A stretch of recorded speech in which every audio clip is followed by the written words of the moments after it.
আসসালামু আলাইকুম। ওয়ালাইকুম আসসালাম ওয়া রাহমাতুল্লাহি ওয়া বারাকাতুহু। কি অবস্থায় মামুন? কোথায় যাচ্ছ? স্যার বাজারে গেছিলাম। তো বাজারে গেছিলে, এখন তো বাজারে যাওয়ার সময় না। এখন বাসায় যেয়ে সোজা পড়তে বসো। ঠিক আছে স্যার, চলে যাচ্ছি।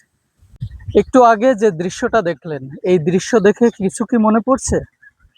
যারা ৮০ এবং ৯০ দশকের স্টুডেন্ট আছেন তারা হয়তো এই দৃশ্যটা দেখে বুঝতে পারবেন, এই ঘটনার সাথে রিলেট করতে পারবেন যে এই ঘটনাটা আসলে কি। এটা হলো ৯০ দশকের ছাত্র এবং শিক্ষকের একটা ঘটনা। অর্থাৎ ওই সময়ে কোনো ছাত্র যদি পথিমধ্যে যাওয়ার সময়, সাইকেল চালিয়ে যাওয়ার সময় কোনো শিক্ষকের সাথে দেখা হতো, তাহলে সাইকেল থেকে নেমে সালাম দিয়ে শিক্ষককে সম্মান জানিয়ে তারপর আবার সাইকেলে চড়ে চলে যেতেন। শিক্ষক যখন ক্রস করে দূরে চলে যেত, তারপরই সে আবার সাইকেলে উঠে চলে যেত। এটা ছিল ৮০-৯০ দশকে ছাত্র এবং শিক্ষকের সম্পর্ক, অর্থাৎ শ্রদ্ধার সম্পর্ক। কিন্তু এখন বিংশ শতাব্দীতে এসে এই ঘটনা কি চোখে দেখা যায়, বা এই ঘটনার পুনরাবৃত্তি কি কোনো জায়গায় দেখা যায়? আমার মনে হয় না। আমার মনে হয় এখন আর ৯০ দশকের মতো ওই রকম ছাত্র এবং শিক্ষকের শ্রদ্ধার সম্মানের ওই সম্পর্কটা এখন দেখা যায় না, বা দেখা গেলেও সেটা খুবই কম। এখন বরঞ্চ ছাত্র এবং শিক্ষকের মাঝে আমরা বিশৃঙ্খলার ঘটনা দেখতে পাই। এমনকি অনেক জায়গা থেকে তো হাতাহাতির গল্পও শোনা যায়। কারণ এখন সমাজে নৈতিক অবক্ষয় ঘটেছে, অর্থাৎ ছাত্র এবং শিক্ষক দুইজনের ক্ষেত্রেই এই ঘটনাটা সত্য যে ছাত্ররাও নৈতিকতা হারিয়েছে এবং শিক্ষকরাও সেইভাবে আর শিক্ষা দিতে পারছে না। সমাজের বর্তমান চিত্র বোধহয় এটাই।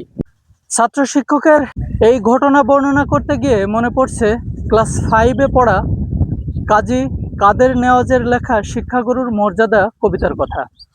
সেখানে তিনি উল্লেখ করেছিলেন ছাত্র এবং শিক্ষকের নৈতিক সম্পর্কের কথা।